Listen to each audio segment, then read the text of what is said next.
Okay, so it looks like people are slowly trickling in, but I think that we will get started for those of you that are already here. So hello, Anine and Buzu. Welcome, everyone. I'd like to start by acknowledging that I'm joining you all from Treaty 1 territory, the original lands of the Anishinaabe, Cree, Oji-Cree, Dakota, and Dene peoples, and on the homeland of the Métis Nation. My name is Kara Thorvaldson, and I am the Indigenous Research Strategist with the Women Entrepreneurship Knowledge Hub. I recognize that many of you are joining us today from various territories across the country, and I invite you to share with us in the chat the traditional territory you are joining us from. WEKH's goal is to build an inclusive innovation ecosystem. This model looks at complex interactions between societal, organizational, and individual factors, and recognizes the effectiveness of entrepreneurial ecosystem is dependent upon not only its components, but also on the interactions between its elements. I invite you all to follow WEKH on Twitter, Facebook, LinkedIn, and Instagram to stay up to date with the work we are doing in the ecosystem. All social links will be posted in the chat for your convenience. On August 25th, 2020, WEKH took part in a traditional pipe ceremony where the name Mikwam Makwa Ikwe was given to WEKH by Elder Margaret Lavallee of Saugeen First Nation. Mikwam Makwa Ikwe is Anishinaabe for Ice Bear Woman. The polar bear is a symbol of courage. She is strength. She is a protector. Her spirit is always within and alongside all Indigenous women entrepreneurs throughout their journeys.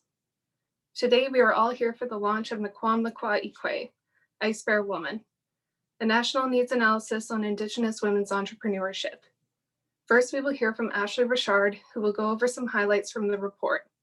Then we will listen to a panel discussion with some of our ecosystem partners who are leading the way in terms of inclusive program design. Following that, we will have a fireside chat with some of the Indigenous women featured in our report vignettes. You can hear from them today and read more about their stories in the report. Please ask any questions through the Q&A function located at the bottom of the Zoom screen. We'll have a Q&A portion towards the end of the event. I'd now like to introduce Ashley Richard. Ashley is the National Indigenous Outreach and Partnership Development Lead for WEKH.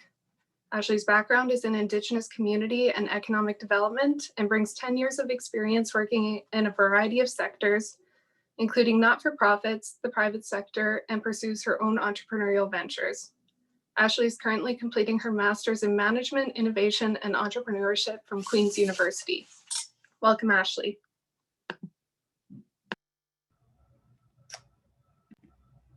Thank you, Kara, for that introduction. I'm just going to share my screen.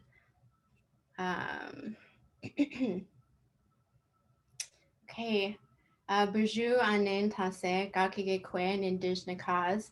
My spirit name is Forever Woman, and my given name is Ashley, and I'm so excited and honored and honestly a little bit nervous to be sharing this report with you all today. So miigwech for everyone who registered to attend. So this report is the result of a series of roundtable discussions that took place in the spring of 2020 across the country. Starting in the Yukon and ending in Nova Scotia, we held 16 virtual roundtables, bringing together over 350 participants in each province and territory. At these roundtables, Indigenous women entrepreneurs and supporting ecosystem organizations discussed three things. What are the challenges and barriers that Indigenous women entrepreneurs face? What does entrepreneurship mean to you as an Indigenous woman? And what does the future of an inclusive innovation ecosystem look like from an Indigenous woman's perspective? The report contains a section that goes over the discussions around each of these questions in detail, and most importantly, ends with over 30 recommendations for the innovation ecosystem to respond to. We also held roundtables that focused on Francophone Indigenous women entrepreneurs and creative Indigenous women entrepreneurs, as these groups bring an important perspective on entrepreneurship to the table. There was laughter at the roundtables, sharing of knowledge, airing of frustrations. Nothing was left off the table. These roundtables would not have been possible without the over 40 partnering organizations who help make these possible. I'd like to take a moment to acknowledge all of the partners across Canada who worked with us and participated in this series of roundtables. This is where in an in-person event, we would all be clapping. So I'll suffice for just a moment of silence there. But Miigwech, this was a really strong example of collaboration and working together, and really impactful in showing what Indigenous women can do when we work together and support one another. So the cover illustration of the report and the entirety of the report was designed by Megan Curry of Crossing Design in Alberta. The cover illustration, inspired by the report itself, is composed of the designer's interpretation of Mikwam Makwa Ikwe, Ice Bear Woman. The woman is standing on the banks of a frozen lake. To the north is a landscape of mountains set against a sky filled by the northern lights. The northern lights represent the north, the land of the bear. One teaching passed on from generation to generation is the belief that the bear's power includes healing. It is said that the bear's healing power is the strongest when the northern lights dance in the sky. The mountains are representative of the many struggles and barriers and the ups and downs that an Indigenous woman may face in her entrepreneurial journey. The woman facing east is looking forward to the future. The WEKH logo is providing light, guiding the woman on her entrepreneurial journey. The polar bear, looking to the west and the past, represents the knowledge of tradition and culture. As Kara shared, WEKH's goal is to build an inclusive innovation ecosystem, and my role is to include Indigenous women entrepreneurs in this vision.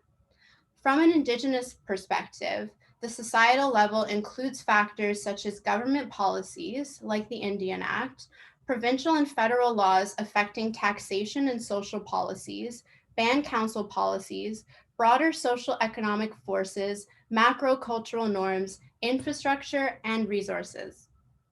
The organizational level considers organizations that are important to the Indigenous entrepreneurship ecosystem, including, but not limited to, Aboriginal financial institutions, Indigenous trust organizations, and any business support organizations that support Indigenous women entrepreneurs. The micro level considers individual attitudes, choices, and behaviors pertaining to both Indigenous women entrepreneurs and those individuals in decision-making roles who have an influence over Indigenous women entrepreneurs.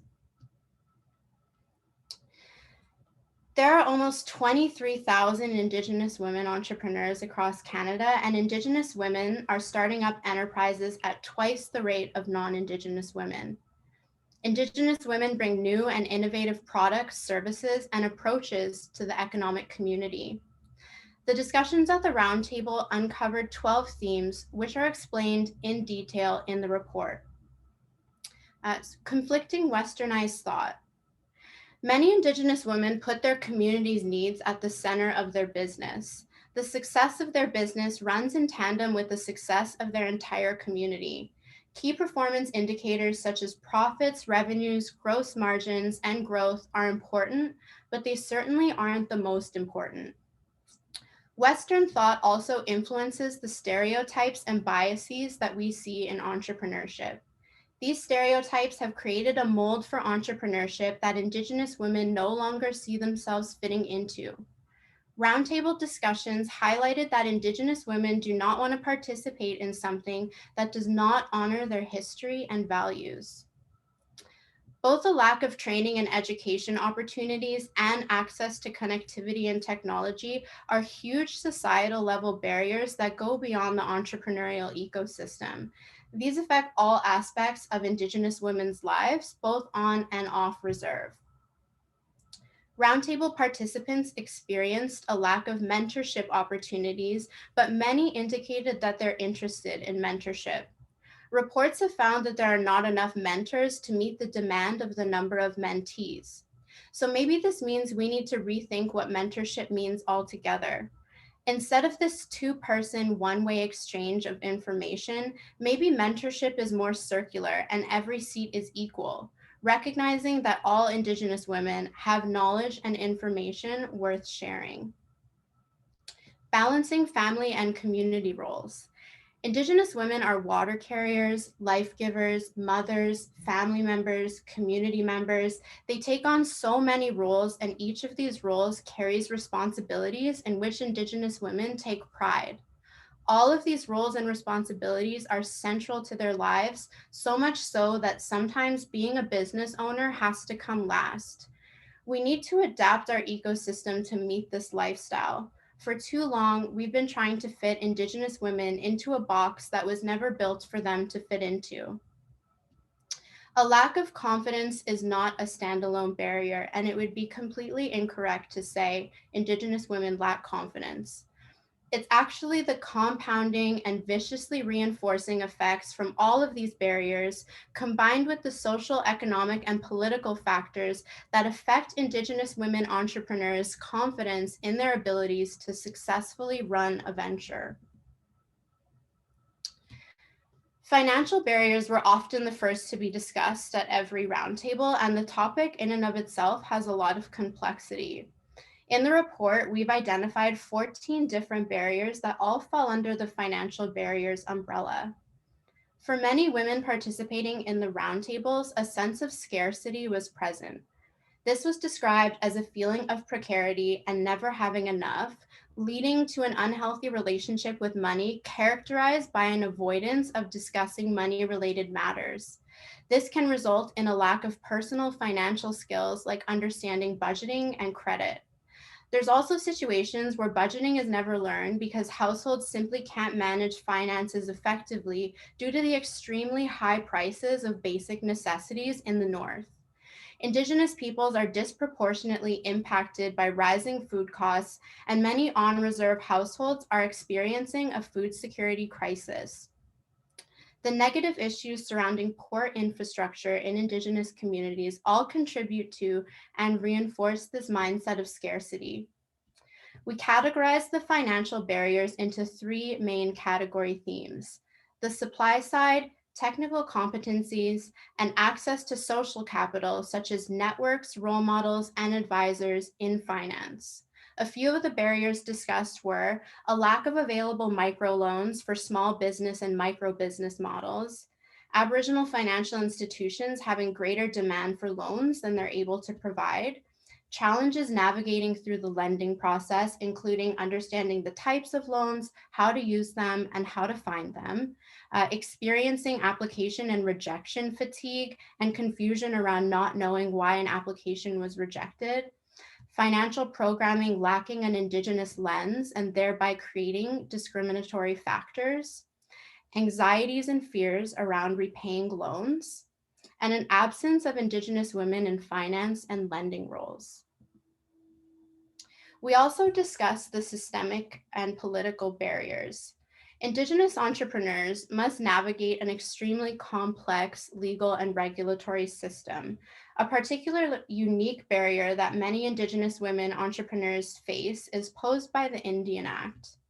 The Indian Act significantly hinders entrepreneurship and business development for Indigenous women living on reserve.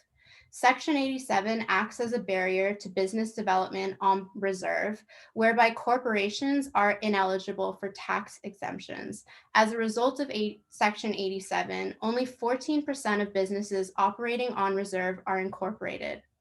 Section 89 restricts the use of property on reserve as collateral, and this deters mainstream lenders from providing loans. The Act also has land title and property transfer limitations, which impede access to property on which to operate a business. For these reasons and others, navigating the Indian Act and the bureaucracy of band politics makes it 3 times as complex to start a business on reserve than elsewhere. The women at the roundtable shared that political leadership can also cause challenges and increase barriers for them. Inuit and Métis peoples are not a part of the Indian Act, but are affected similarly by other federal legislation and court rulings. It's also important to note that some non-status First Nations, Métis, and Inuit peoples become ineligible for certain funding streams due to the status requirements of certain funds. At the Francophone Indigenous Women's Roundtable, a unique barrier that was discussed is that oftentimes non-federal government entrepreneurial initiatives at the national level are often unilingual and thus inaccessible for some of the Francophone population. To ensure the accessibility of national programs should be offered in both English and French, as well as Indigenous languages when needed. At the Creative Indigenous Women's Roundtable, the participants shared that for them, success is measured by the extent to which they're able to reclaim and assert their cultural identities as Indigenous peoples. The roundtable participants identified a gap in knowledge around who Indigenous peoples are as contemporary people. Artistic media are a way for the Indigenous women to re-identify themselves within a Western society, allowing them to showcase the values of their cultures and traditions through art. When asked about the future of an inclusive innovation ecosystem, two main themes emerged. First, the ecosystem must take a relational versus a transactional approach. When seeking support, many Indigenous women shared that they do not want to be told to go to such and such website. They want a meaningful relationship with a dedicated support person who can walk them through each step of the process. Indigenous women entrepreneurs want to know that the person supporting them understands their culture and needs and empathizes with them. Secondly, more programming must be created that is specifically dedicated to Indigenous women entrepreneurs, and it's imperative that these programs are designed and delivered by Indigenous women. Indigenous women in Canada still face many of the effects of colonization, and any programs created to support Indigenous women entrepreneurs must be cognizant of this. Indigenous women face unique challenges that non-Indigenous people cannot and simply just will not be able to understand. For too long, Indigenous women have felt that they are forced to fit into programs that they were never designed for them to fit into in the first place. An inclusive innovation ecosystem would make space for Indigenous women to lead the way in the design and implementation of new programs and support spaces. It's also important that Indigenous women and their peers are in a space where they can be free to be vulnerable, but also feel safe. As mentioned, the report ends with over 30 recommendations for the ecosystem to implement. Here's a sneak peek at a few of them. Create more opportunities for diverse Indigenous women to hold decision-making positions in lending roles. Collaborate with the larger entrepreneurial ecosystem to create more microloans for Indigenous women. Have a strong understanding of the entrepreneurial ecosystem as it relates to Indigenous women entrepreneurs, including but not limited to the financial, legal, and regulatory requirements that are unique to Indigenous peoples in Canada. Appoint Indigenous women to your board of directors and ensure senior leadership has Indigenous women representation. Build childcare into organizations and support programs so that motherhood is not a barrier to success. And be knowledgeable and respectful of the many roles Indigenous women entrepreneurs hold, and to incorporate this knowledge into the design and implementation of current and new programs. Investing in Indigenous women entrepreneurs invests in the next 7 generations because we are creating role models and mentors. I have a personal story that is not uncommon for many Indigenous women. My family suffered badly from alcohol and addictions. I experienced homelessness at a young age. I'm a survivor of sexual assault. And by the age of 26, I had lost my entire immediate family on my dad's side due to diabetes and addictions complications. None of this stopped me from pursuing my dreams. I used to get asked a lot, what is the key to resiliency? Or how did you overcome everything? And I never used to know how to answer that, but I've thought about it over the past couple years, and I think I have an answer.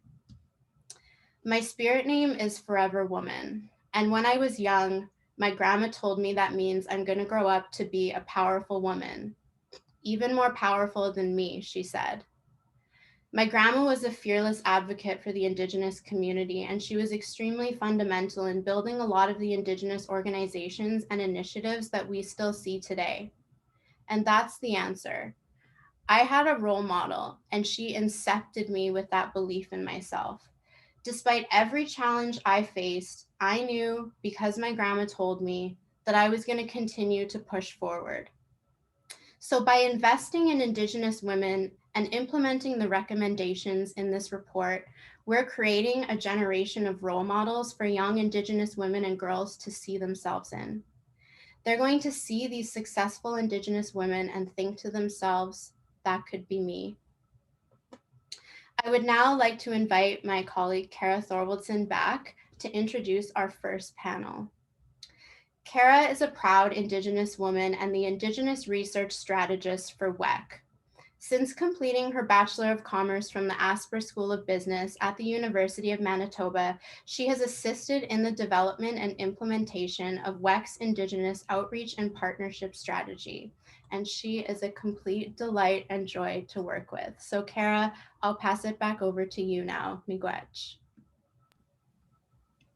Thank you so much, Ashley. And what an impactful presentation.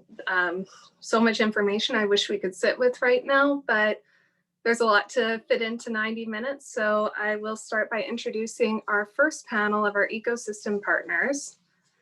So I'd like to start by introducing Melissa Lunney. Melissa is the Market Access Officer at the Joint Economic Development Initiative, also known as JEDI. She has developed and implemented key programs related to fostering Indigenous entrepreneurs and helping them grow their businesses. This includes identifying and solving problems related to everyday business practices and the additional barriers that Indigenous entrepreneurs face while trying to get their product or service to market. Melissa is also a Mikwam entrepreneur and is growing her own startup, Indigenous. Indigenous has developed an Internet of Things mobile app called Doorable, which opens accessible doors wirelessly and maps barrier-free environments. This app will provide evidence-based data to enable better informed decision-making and accessibility infrastructure to help cities develop solutions to create a more inclusive community. Thank you for joining us, Melissa. Next, I'll introduce Bev Ladder. Bev brings over 20 years project management experience dedicated to supporting Indigenous communities in the delivery economic development plans, training to employment programs, business development for business growth, and entrepreneurial development for economic impact. Over the years, this work has focused on developing partnerships with First Nations communities, industry, and governments to turn concepts into realities for the benefit of communities and their peoples. With Alberta Women Entrepreneurs as a program specialist, she is the project lead for Strengthening Partnerships, launched in 2019 to continue to work with all women to make their dreams a reality. Bev has a passion for facilitating, mentoring, and coaching Indigenous women entrepreneurs.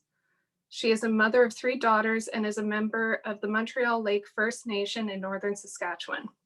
Having been raised on the land, has nurtured her appreciation of nature and the beauty of these resources for healing. Thank you for joining us, Bev. And I'll introduce Misty Ireland, our final panelist. Misty is a Decho Dene from the Northwest Territories and is a member of the Jean Marie River First Nation. Misty is an entrepreneur and the sole proprietor of Dene Roots, a small business specializing in smudge sprays, handmade essential oil products, and wildcrafted goods. 3 years ago, she was a participant in EntrepreNorth's first cohort. In August 2020, she joined the EntrepreNorth team as the Associate Director.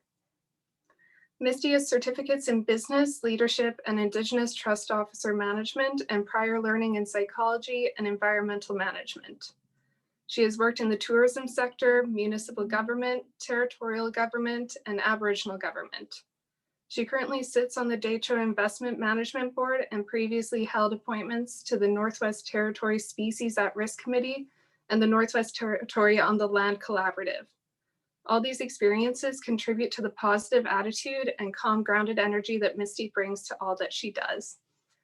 Thank you so much for joining us, ladies. I am so pleased to have you here, having worked and met all of you at some point in my time at WEKH. So as I said, we don't have a lot of time, so I will jump right into our first question, which is for Bev. So Bev, what has your journey working with Alberta Women Entrepreneurs been? And can you share your role in the Next Steps to Success program? What do you think contributes to the program's success? Hi, Kara. Thank you for the introductions. And I just want to say welcome to the group. I'm based in Calgary, which is the Treaty 7 territory, the traditional territory of the Kainai, Siksika Nation, the Gani, the Tsuut'ina Nation, and the Métis Regional 3, and the Black Tribe. So I'm very fortunate to be here. Alberta Women Entrepreneurs has two offices, one in Edmonton and one in Calgary. We've been delivering programs for women entrepreneurs for 25 years, but now it's the 10th anniversary of the Next Steps to Success program. And so my journey, I think, began when many of us as children, I always wondered why others had electricity and running water and cars and things that we did not have experiencing growing up. And so I think that drove my goal to understand finance and to be in business and to understand economics and to how we could make a difference for our communities and why weren't we participating on the very land that we live. So with that, that really, I think, was the catalyst and drove me to really understand business. So in my work with Alberta Women Entrepreneurs, I deliver the Next Steps to Success program. So 10 years when we met, I actually met with Alberta Women Entrepreneurs, and I was working for the province under the First Nations Economic Participation Initiative. And I said, you know, we need a program that's designed specifically for Indigenous women.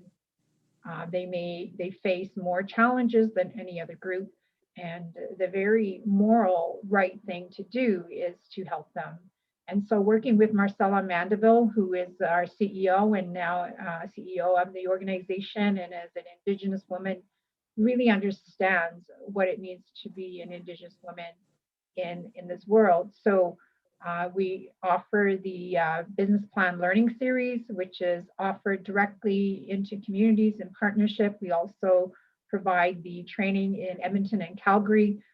As you know, with COVID, of course, we cannot go into community. Actually, my program was interrupted with the Blue Quills University, which is up by St. Paul and Lac La Biche. So in Alberta, 70% of our First Nations and Inuit and Métis are in Northern Alberta.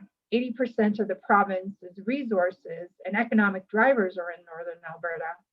And so we still struggle to see the lack of participation. And so we know that knowledge, access to network, financing, all of these things are instrumental and fundamental, and we need equitable access to that. So that's what this program was designed to do. I think what has contributed to the success of the program, we have an 80% success rate in terms of course completion and business plan development and accessing to other resources in Alberta. The success was because we developed relationships. We understood that we needed to have relationships within the communities and to understand what their needs were and to have those supports within the communities that could help to coordinate these and work together. And so we consulted with the communities and we consulted with the women themselves in particular about what kind of program would fit what they need.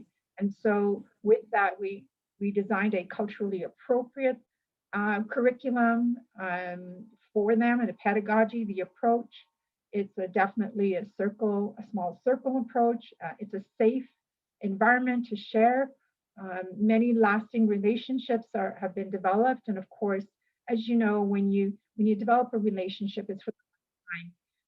Over the last 5 years, or 4 years, I should say, we've delivered training to over 100 women throughout Canada.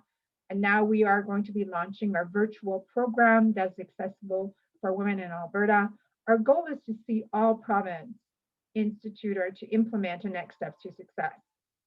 There's a tremendous amount of investment to develop curriculum that's appropriate and also that's vetted and that can help a woman really be successful. So over the years back in the day, I helped entrepreneurs develop business plans so they would be successful for loans with Aboriginal Business Canada. So, you know, coming from the experience side, I think it's really important.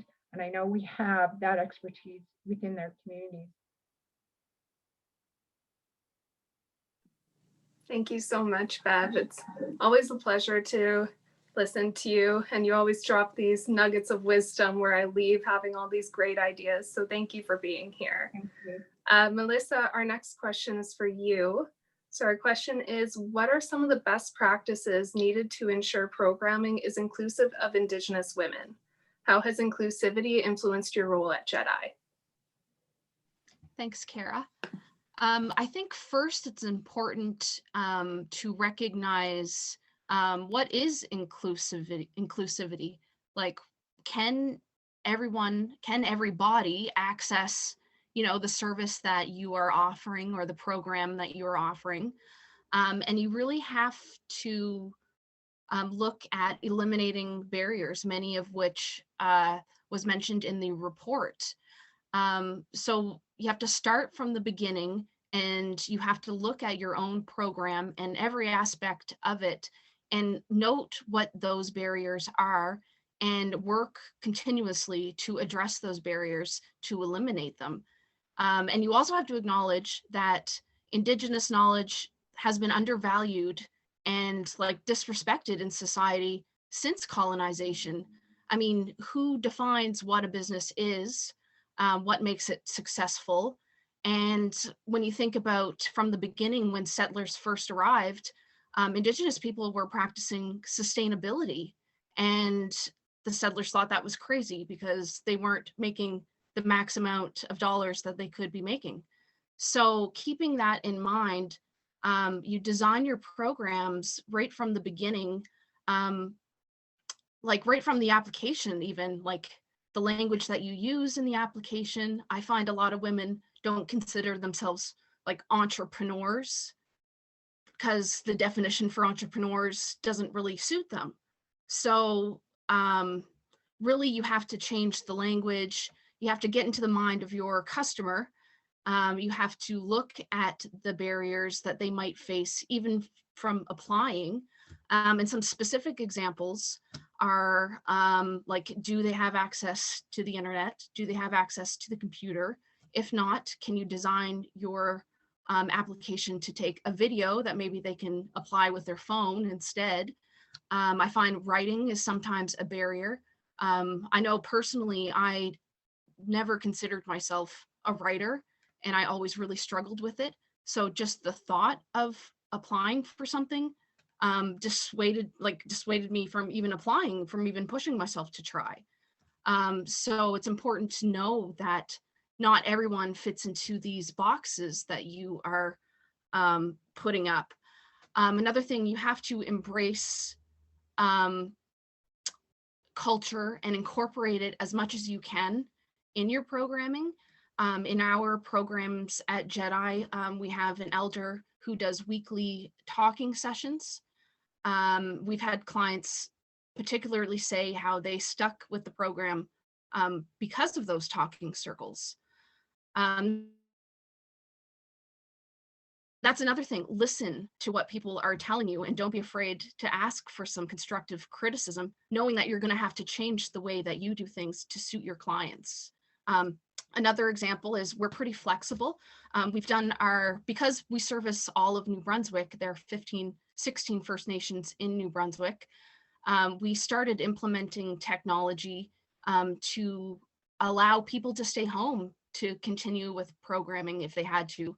Some clients would have to drive from 4 hours away, and that's a lot to ask someone to leave, you know, their community, their families, their homes for, you know, a period of 10 weeks, a couple days a week. Like that takes a lot. So offering 2 cohorts virtually now has been working really well for us, because if someone can't make the Monday class, they can either watch the recording or tune in on the Thursday class. So us being flexible and working with people to help them be able to attend by giving them, we also give people tools, the tools and the skills to access our programming. Sorry, I just read that comment and I started reading it out loud. For example, we give everyone a Chromebook. They get to keep the Chromebook if they complete the program. The first 2 weeks of the entrepreneurship programming is basically diving into the Chromebook, learning digital literacy, and we also incorporate financial literacy as well. And those were all developed by Jedi, so they're all culturally relevant as well. And we also provide an allowance for attending and childcare if you need childcare assistance. We provide a weekly stipend for that. And then we do offer one-on-one mentorship that continues throughout the program, and then for an additional 10 weeks. In my experience, the aftercare is almost the most important part, because after the programming is done, people are kind of left with not knowing what to do next. So having that aftercare program helps guide people and helps keep them moving forward with their ideas. I think because I have such a unique perspective, I've taken Jedi courses, and now I'm helping design and implement them. And I think it's so successful because, I am an Indigenous female entrepreneur, and, people are finally listening to my ideas and incorporating them, and it's becoming a huge success, and we're getting more and more applicants, and lots of women as well. And then I know we mentioned confidence. Confidence is something that we work on throughout the whole program, building your confidence. It's hard to ask for help when you need it. It's seen as a weakness, but we encourage it because sometimes you do need to ask for help. Basically, entrepreneurship is, facing obstacles, overcoming those obstacles, and then moving forward. So if you don't have confidence, you're not going to be able to take that next step. And entrepreneurship, you can be completely turned around, and that is your new forward. So as long as you're confident and you know that we're here and we've got your back, and so does the whole class, because we do this as a group. We all move forward on this journey together. So with that in mind, people are confident to continue. Thank you. Thank you so much for that, Melissa. And inclusivity is something that is a constant practice, right? Thinking inclusively as we work through our businesses and our personal life. So you bring up a lot of great points, and I hope that people leave with some things that they can think about. We'll move on. Misty, I have a question for you. So you started out in the very first cohort of EntrepreNorth and are now the associate director for the program.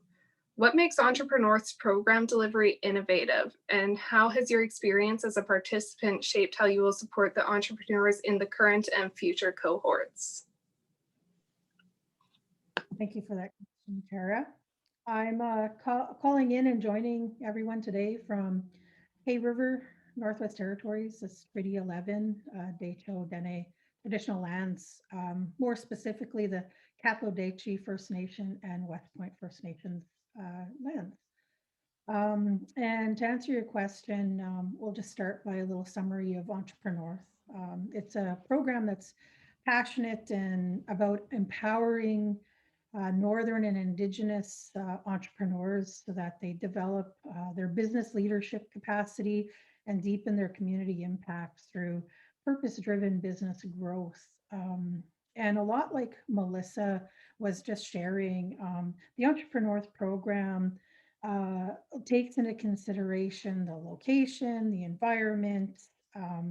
It redefines what business looks like in our areas in the north, provides relevant content, and it's delivered by people we can relate to, because doing business in remote locations across the north in areas where resources could be limited.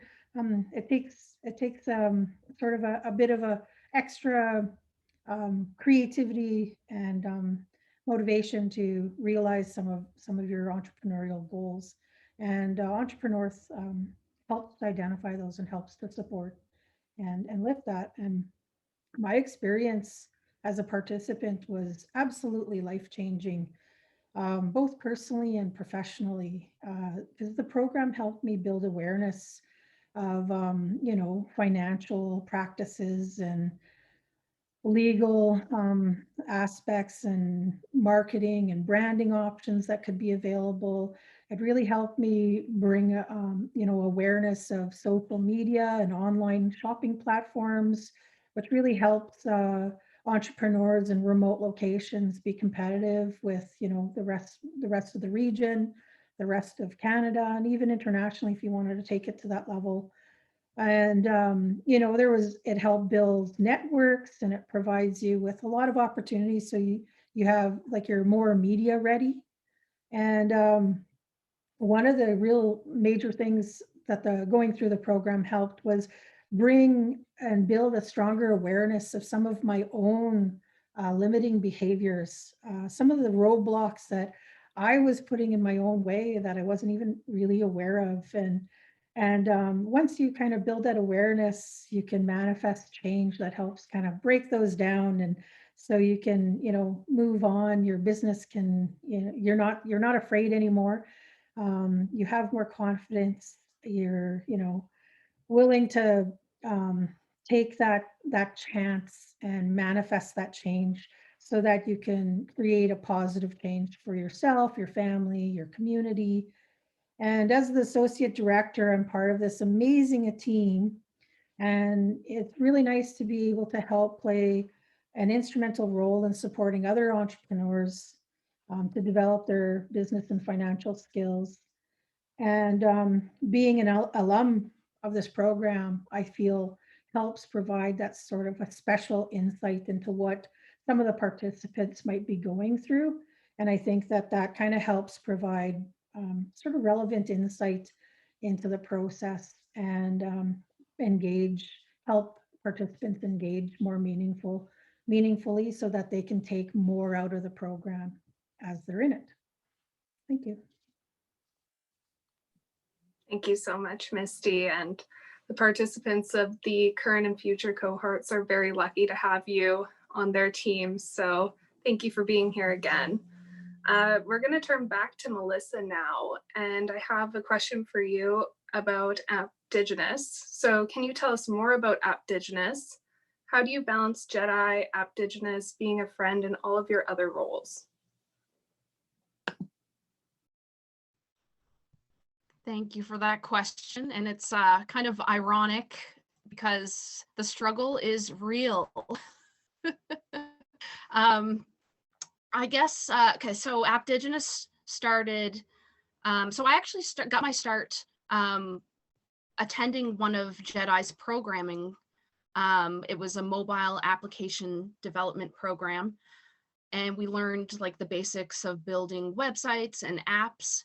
And as I was going into the building one day, I saw a woman in a wheelchair wheel up to the accessible doors. She pushed the button to open the doors, and the door opened up on the same side as the button. So she did this really awkward move out of the way before getting hit by the door. She rolled in, and she had to do the exact same thing at the next set of doors. So I was like, that's a really weird, like awkwardly placed button. And I started noticing them everywhere. They're all in weird spots, if they even work and if they even have any. So I thought, you know, there has to be a way to connect that to a phone so that you can open it with your phone. So I thought it'd be a really cool class project to do. It was a little much for me to handle. I couldn't really develop all of that on my own during class. So luckily, Jedi was hosting their very first Indigenous Business Accelerator program. And that is where the idea of pursuing Doorable into a business came to light. And I didn't want to just create this app. I wanted to use this app as a platform to sort of lift Indigenous people in New Brunswick and get them into IT more. Because if I can come up with an idea like this, imagine what other people can come up with to solve problems in their own communities and with their own barriers that they face. So I incorporated Appdigenous with a goal of hiring young, or not young, anyone, IT people, Indigenous people in IT, and get them to help me build, develop, maintain, and grow this app. And I really want to focus on creating inclusive environments in Indigenous communities, because there aren't very many accessible buildings there and not very many accessible buttons. And doing research, I found that there are more Indigenous people with disabilities in New Brunswick. I think the rate is like 30%. They're in the, 30% of Indigenous people in New Brunswick have some sort of physical disability. And in contrast, that's only 14% of New Brunswick. So even though we have higher rates of physical disabilities, we have the least accessible spaces. So I wanted to change that and build our IT network as well, because I know that we can do more, and I know we can use technology now to solve even more problems. And you could have, you know, literally Elon Musk come in here and try and help us, but he doesn't know some of the barriers that we face. So let's solve these problems ourselves. So that being said, I got a lot of funding in the beginning to pursue this and develop the app. And I got a chance to work on a submission for the Smart Cities application. And I worked with the city of Fredericton. So I got to test the app in the city. However, we didn't end up winning the Smart Cities Challenge. And since then, I've really had to focus a lot on my work.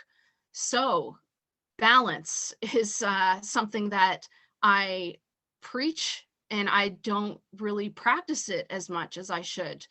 But I can tell you that I am learning, and I go back a lot to the teachings of our elder in residence, Elder Donna Augustine. And she is always talking about balance, the medicine wheel, and the 4 aspects of self. So the physical, spiritual, mental, and emotional. Emotional was really the hardest for me to grasp, because it goes so against my nature. And my nature is to bury and avoid problems. So I really had to work on that. It takes a lot of work to balance things.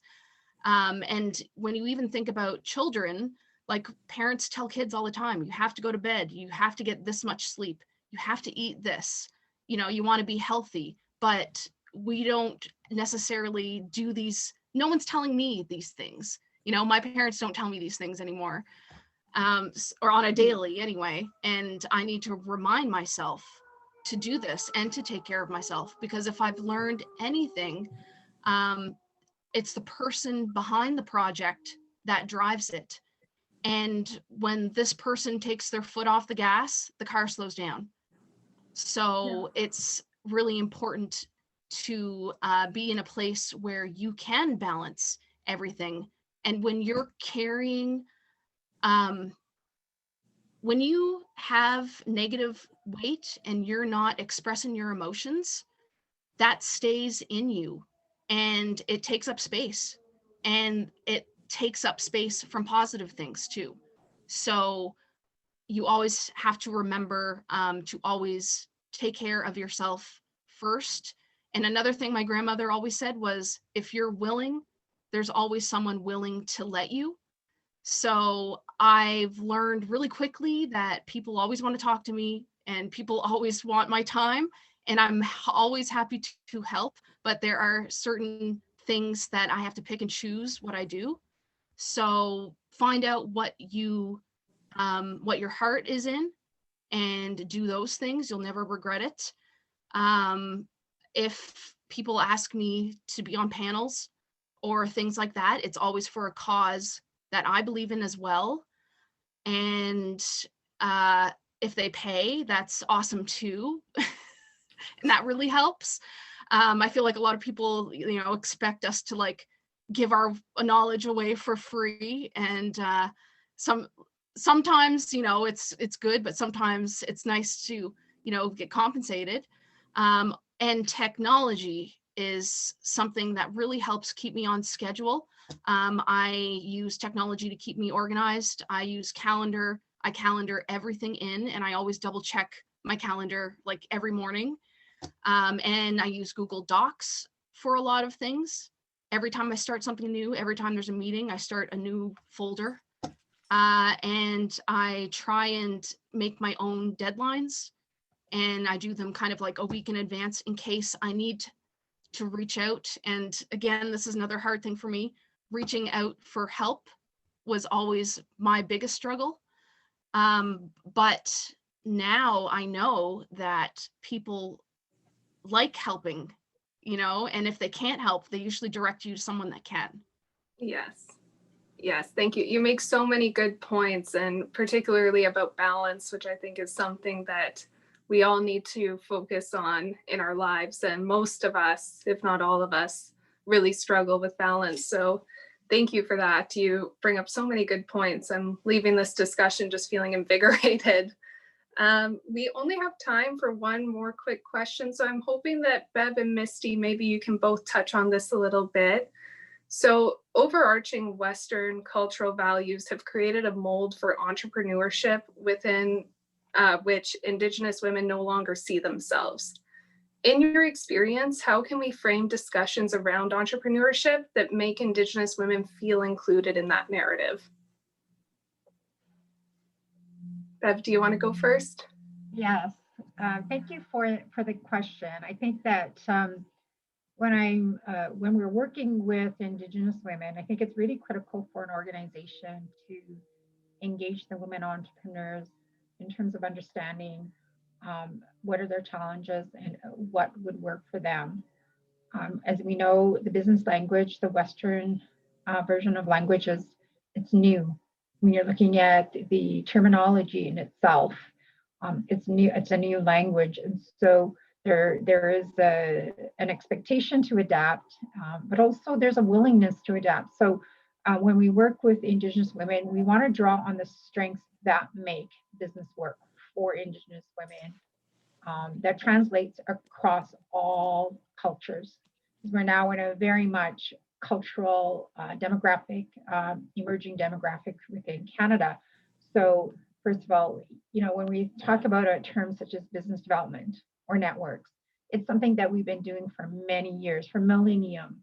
We know that creating relationships is through generations. And so you almost look at it as an intercultural point of view. So I work with women to understand, what is the language that's happening in the world outside them, and what's understanding what's in them. And so the strengths that they have in terms of working one-on-one, the practical assisted training that we use, and that's actually the process that we integrate within our training, is that it's an applied learning experience.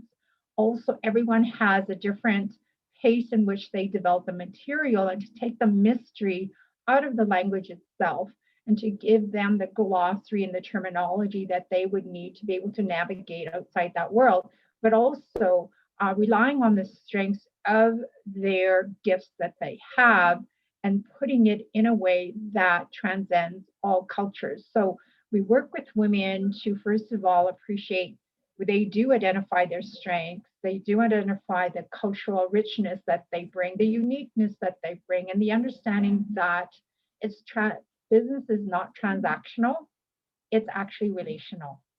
And that's something that we bring to the Western culture. And I think we've seen it through the COVID, and it's more pressing now than we realize that as community, we are one. And it's business is being done through relationships. And then how do we use then the social media, which is something that enables us, we're naturals at it. And so we are able to tap it in, cross boundaries, and share the richness of the skills and the gifts that we have as women. And we understand that our customers are lifelong customers. And so that's where the loyalty starts to build in. So we have these strengths. So when we go through the training, it's not only just a literacy translation, it's actually the comparative in terms of how we work within our worlds and then taking the strengths from them. And so, and also the post training is really important because it may take a woman 3 years to be ready for that financing or that loan and understand what that is and taking the mystery of what that means. So there's the process is a lifelong journey. And so AWE and a lot of organizations have now understood, especially from if it's Indigenous run, they understand that helping a person along their way is a lifelong journey.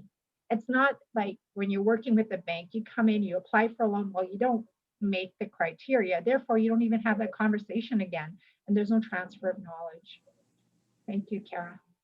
Thank you, Bev. Misty, do you have anything you'd like to add to Bev's comments? Yes, I'll just say something really quick here. I just wanted to say that when we believe that we deserve to have enough and that there is more than enough to go around, this mindset creates more opportunities, more creativity, and more possibilities for us to make an impact and to do good in the world. And I just wanted to share that out there and help to uplift everyone who's participating. And I wish you all the best today. Well, thank you so much, Misty. What a wonderful note to end off on. And thank you to all the panelists for your wonderful remarks. I wish we could continue this conversation, but we are out of time. So I would like to thank you once again and welcome Ashley Richard back to the stage. Thanks, Kara. Thank you for moderating that panel. Thank you, Bev, Melissa, and Misty for sharing all of your insights. I think a lot of attendees are going to take some really impactful things away from everything that you shared with us. So now I'm excited to introduce our Indigenous Women Entrepreneurs panel. So these women are actually featured in the report in the vignettes. So once you read the report, you'll get to read a bit more about them, but it's exciting because you'll get to hear from them live today. So first I'll introduce Stacie. So Stacie Arden Smith is of Tlicho ancestry, living in Yellowknife, Northwest Territories. She's the owner of Flowers North, a flower shop in the heart of downtown Yellowknife that focuses on being hyper-local and Indigenous inspired. When Stacie is not in her shop, she is serving her community as city councillor, where she was elected in 2018. Next, we'll be joined by Joella. So Joella Hogan comes from a long line of strong, vibrant Indigenous women. Through her line of handcrafted soaps, Joella has been able to reconnect with her culture by using local plants in her formulations, employing local youth, and using Nacho Nyakdun beadwork and plant knowledge, and by sprinkling Northern Tushone language whenever she can. And our next panelist is going to be Charlene SanJenko, who is an Indigenous impact producer and media visionary, braiding for better by brokering impact, building brand value, using advertising dollars better. She believes that impact media will follow in the footsteps of impact investing this decade. Charlene and her team at PowHERhouse Impact Media Group amplify and activate the impact needed to reach the UN 2030 SDG goals. Welcome to our panelists. I'll pose a few questions. So the first question is, can you describe your business and your motivation behind it? Charlene, I'll start with you. Thank you, Ashley. A pleasure to be here. I'm joining you from the Squamish First Nations lands on the Sunshine Coast. I am so grateful for my home here on the west coast of BC and Canada. PowHERhouse is you heard just a little bit about. We keep looking and have kept looking for the last couple of decades at what's the missing piece. what's the missing piece? There's some things that we're doing really, really well, and what's missing? And the answer that we have really been exploring over the last 8 years is impact media production. I was deeply inspired when I first started out as a social impact entrepreneur, which I believe all Indigenous women are by nature. Back in 2000, and I read a book called The Blue Sweater by Jacqueline Novogratz. And this was a woman who was making incredible progress towards the challenges that we face globally by channeling investment and money, little bits, to the impact champions brave enough to go after the solutions. So it started us on a quest of what role could we play with the gifts that we have as a small group of Indigenous women and non-Indigenous women on my team, what's needed. And so we set out with a deep commitment to activate and amplify impact champions, which is what we call entrepreneurs. I don't put up silos. How can we best activate and amplify the women that we truly believe in as we walk beside them to allow them to access what they need to take the next step? Not to walk in front of them or behind them, but beside them. And we use the vehicle of impact media production, specifically digital arts, to help them express what they're up to in the world and really get clear for themselves and others as to what they need next. Thank you, Charlene. We're honored to have you joining us today, and thank you for sharing. Joella, what was your motivation behind Yukon soaps? Yeah, I mean, well, first of all, Iji, Joella, Uji, Meo, Keiji, Ine, Donna Hogan, Ite, Doug Hogan, Itso, Ellen Rear, Itso, Big Maisie, and Ellen Prophet. And Sok Ninian, it's nice to see you all today. I guess I always wanted some kind of side hustle that aligned with my values, combined my love of science with my passion to connect to culture, and really just wanted to find a way to learn my traditional ways. So I was surprised when this opportunity came up to buy a business that had been owned by 2 other women before me, and that I was able to incorporate all of those things into this natural soap business. And I was able to take this little business and I was supported by my family and community and able to turn it into something so much bigger. And then I guess what I tried to do is share my learning of my language and culture and invite others to join me in that learning. And I really try and share like the hard and real parts of being an Indigenous woman in the North and in a small community, but also share the fun parts of cultural revitalization and all of those beautiful moments that come along with that. So when people order from me, I share bits of my grandmother's language in the packaging and like a little cheat sheet on the plants, and really try to incorporate language into different things that I do. So I guess I think that I do create good products, but that my impact really is more about storytelling and using storytelling to share stories of survival, our culture, and teachings from knowledge holders in there, and hopefully trying to bring light to issues facing us up here.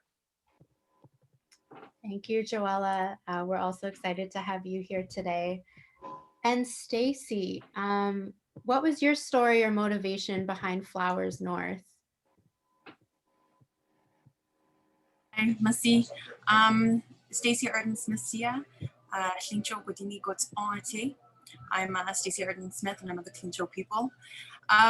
Flowers North was actually created back in 1974. So when I purchased it, it had already been in existence. What I looked for when I purchased, I liked the history of it since it'd been around for so long. What I ended up doing with it over the extent that I've had it, I've slowly geared it towards being an Indigenous inspired, Indigenous feeling company. We don't have too many of them up here.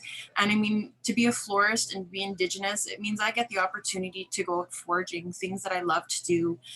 In the fall time, I drag my kids out into the bush with me, and we go and we forage and we gather birch bark and you know, we find bugs. It's a fun experience. When I purchased, I honestly have to say it was one of those sure, why not moments. It wasn't, I'm gonna buy a flower shop. I kind of landed into it. And since I've had it, I've had to navigate what I want to see happen with the shop, what I want to do. I've done renovations within my shop, so it looks very organic. It looks natural and it's welcoming when you come in. You come in and you have these smells of natural soaps and natural, we have moss and we have birch bark that's hanging around. So you get hit with the smell of nature. And that's what I wanted with my company, is when you come in, you feel like you're on the land. And that to me is, you know, if I've succeeded in, you know, somebody coming into my shop and they're like, it smells great in there. It reminds me of my childhood. It reminds me of playing outside. Then I've done my job right there. And then it's the matter of, you know, storefront is hard to come by in Yellowknife. And so I want to be able to allow artisans to have a place to be able to sell their product, whether it's with me for a year or 3 months, just to get them to that next level. I mean, I want to be there to support them because I had people support me along the way. So that's my ultimate goal. Thank you, Stacie. You painted a really beautiful visual image of your storefront, and I'm sure everyone listening now is just dying to come visit and experience that beautiful smell that you just described walking into your store. The next question is just around, so this came up a lot in the roundtables, you know, this notion of being very communal in the inspiration behind your business and putting your community first. So maybe Joella, I'll start with you, because I think you were actually at our very first roundtable in Yukon last year. So we've come full circle, which is really exciting. So what role does your community play in your business? Yeah, but doesn't that seem like so long ago? Actually, I feel like so much has happened between It really, yeah, it was a long time ago. Yeah. So just like geographically, like my community is 400 people and it's 4 hours north of Whitehorse. And today we're at, I think, like minus 43 degrees Celsius, but it's cold, it's beautiful. So just for like geographic context, when we think about community and on water delivery. So I was so nervous that while I was presenting today, the guys were coming in to fix my water tank, because that's a part of like rural and Indigenous issues too, right, is access to water. So, you know, there's that part of community. But I guess really, like, I didn't grow up in the territory or on these lands of my ancestors. I grew up in Whitehorse, you know, urban for the Yukon. But when I finished university in 2003, I went and worked with other First Nations and actually lived in Yellowknife. And worked in other communities and traveled the world a bit, but I always knew I wanted to come home to these lands to be able to learn and also to contribute. And so that was really like a huge part of it, thinking of course that I would only be here for a year or two, and here I am like 17 years later or something, right? And it feels very much home. And I think that's part of having, you know, that it's in your DNA, right? That these lands and these rivers and the people that we're all connected. And so really when I came here, it was just about learning and being respectful, because I didn't grow up here. And even though of course everybody knew who my family was, that was really important to me, was just to listen and learn. And now I try and share, of course, like I mentioned, like what it's like to live in a community. And really what I want people to know is like when they support my business, they're supporting my mission to empower and nurture like this little tiny community in Canada's north.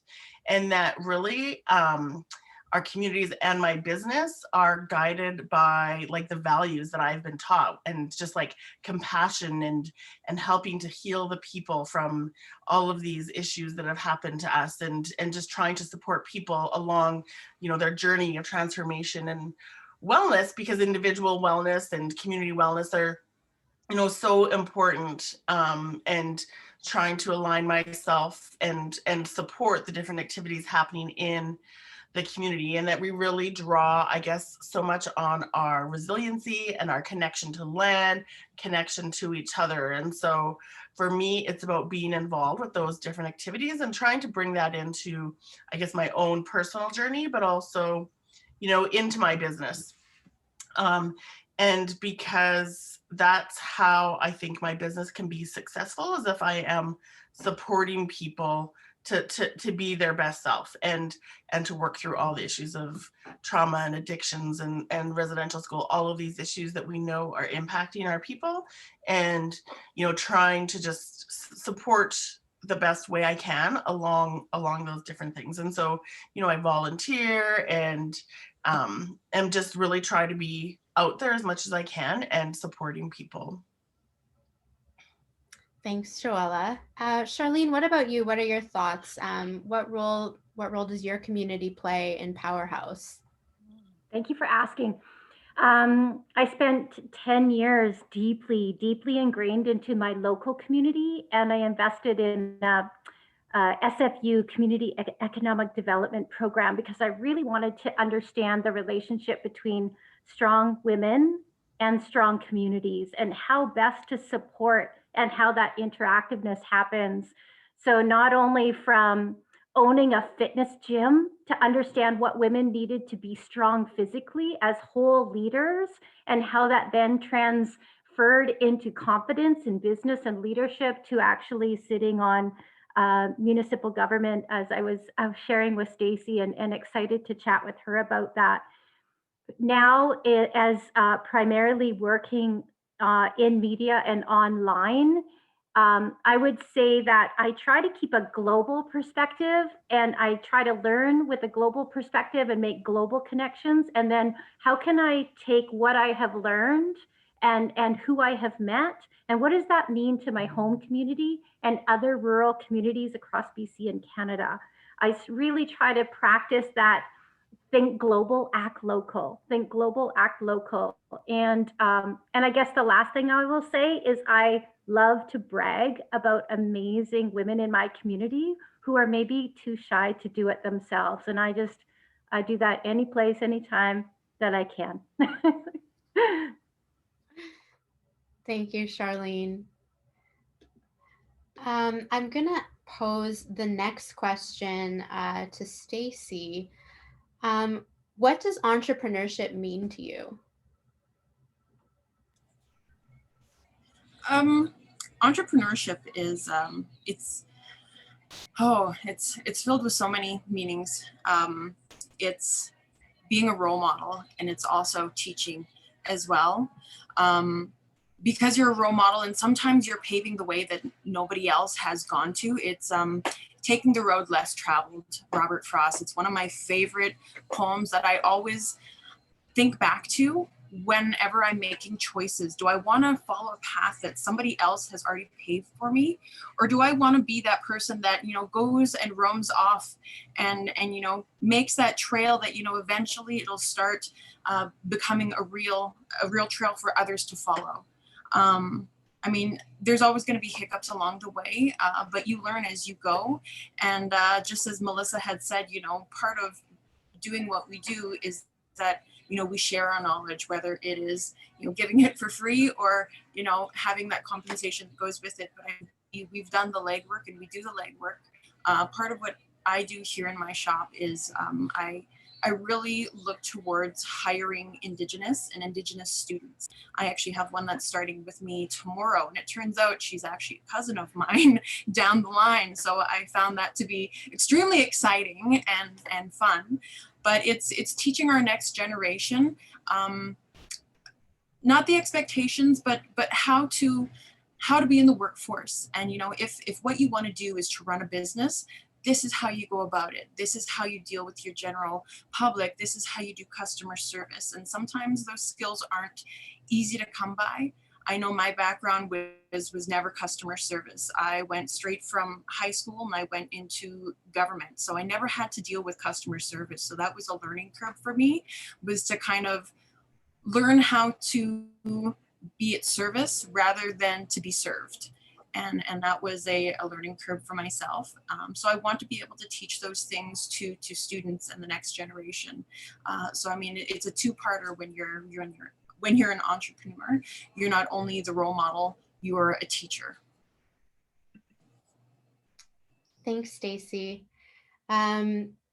So we're now at the time when I had scheduled Q&A. So what I'm going to do is I'm going to kind of morph the Q&A session into our fireside chat, because some of the questions that were posed in the Q&A are related to questions that I was going to ask anyways.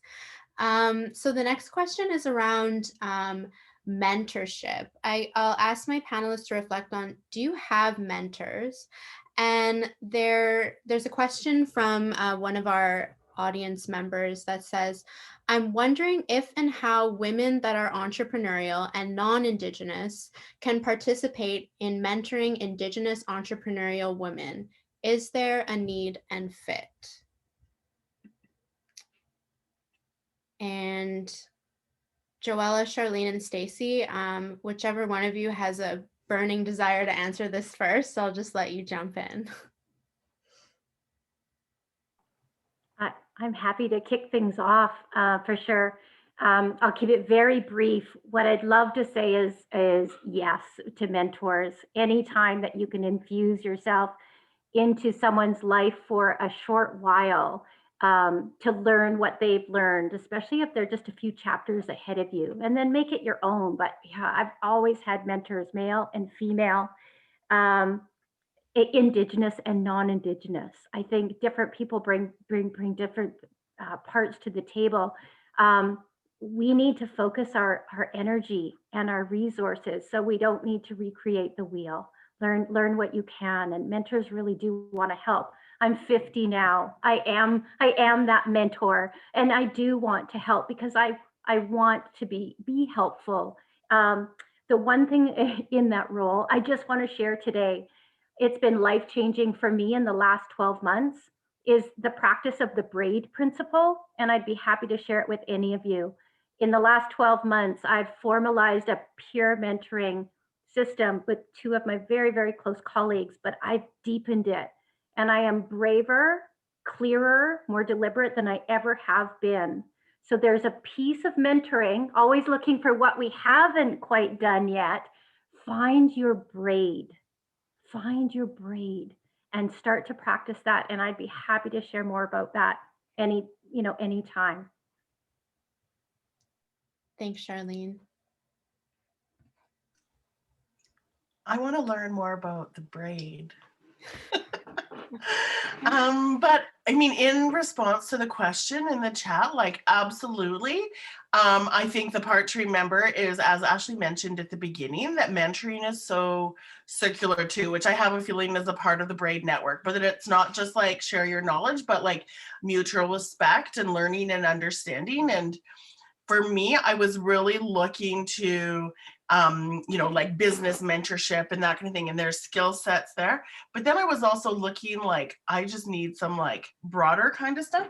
And really, I looked to a lot of elders in my community too, right? Who were just be able to provide like life mentorship. So to be able to balance that with the technical, we'll say business mentoring that I was able to get from other people too. But I think, non-Indigenous people, we need non-Indigenous women business leaders too, to be able to support this mentorship. Absolutely. Thank you. Hi. The question itself, I'm just gonna pull it up. Where did it go here? So the question in terms of having mentorship, Indigenous and non-Indigenous, I mean, I don't think it really matters in terms of if you're sharing knowledge. But I mean, if it's knowledge that you're not quite certain of, then I mean, definitely go for someone that will have better context towards it. I find these days there's that mentality of make sure that you're going to be doing with and not to. When it comes to Indigenous people, we want to remember that in the back of our minds when we're offering our knowledge, and making sure that, you know, if you as the role model don't quite have the answers, try and help and find someone that does and guide that person towards that area if that's where that individual is going. But I mean, in terms of sharing, there's never a wrong, it's never wrong to offer what you have. Definitely. Thank you, Stacie. The next question, I'll ask this actually to all of our panelists from both panels. If you want to, I'll go one by one.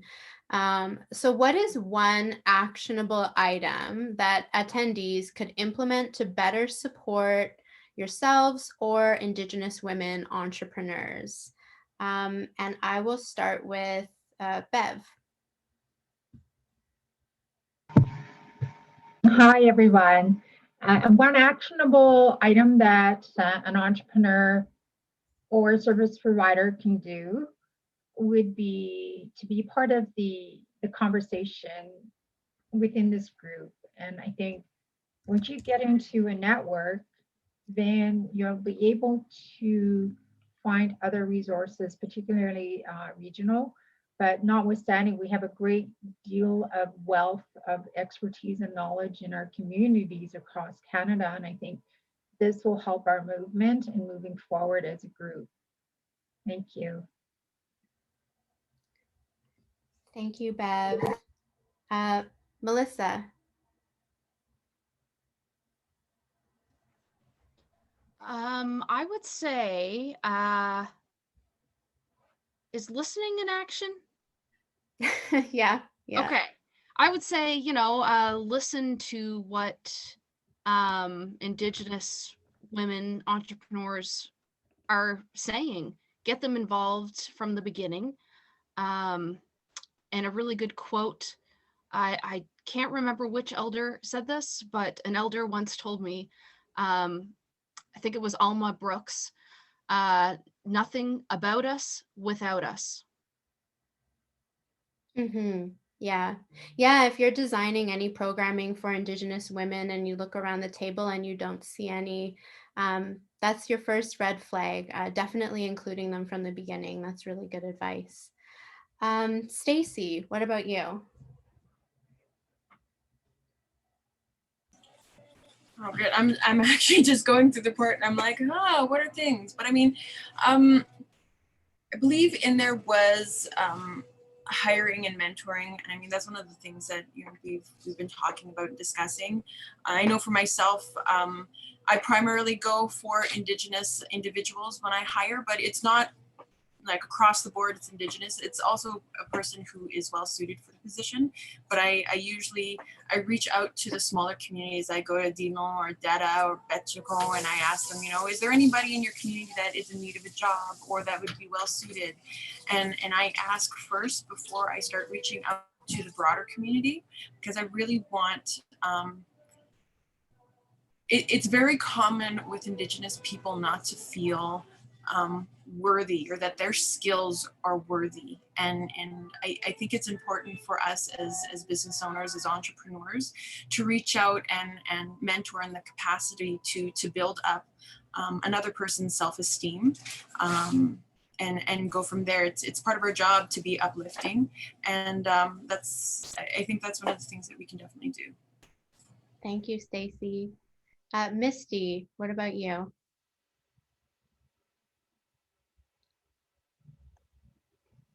Sorry about that. My dog may bark in the background, just for everyone to know. My apologies. I think it's important that that we be authentic and you know, and remember that if it's resonating, if what your actions and what you're planning and dreaming to do resonates well with you in your core, then it's most likely going to have a significant and positive impact that ripples outwards into your community and serves to uplift not only yourself, but those around you. And so I think if, you know, you pay attention to your instincts, that's something that's key. Don't be afraid. Give it a go.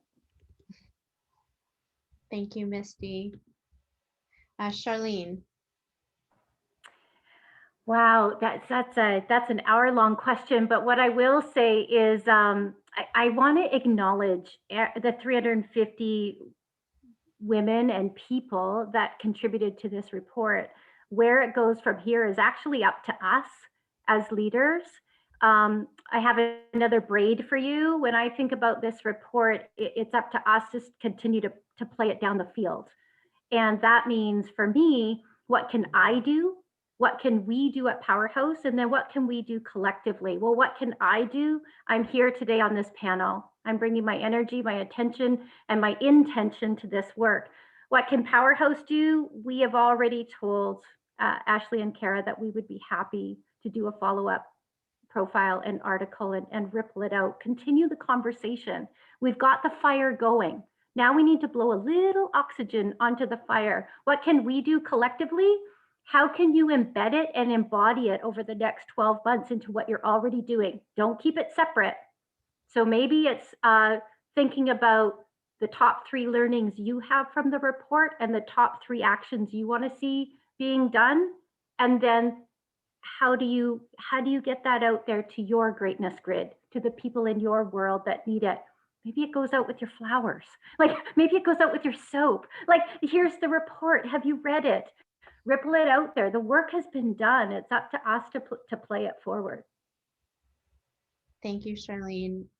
And last but not least, Joella.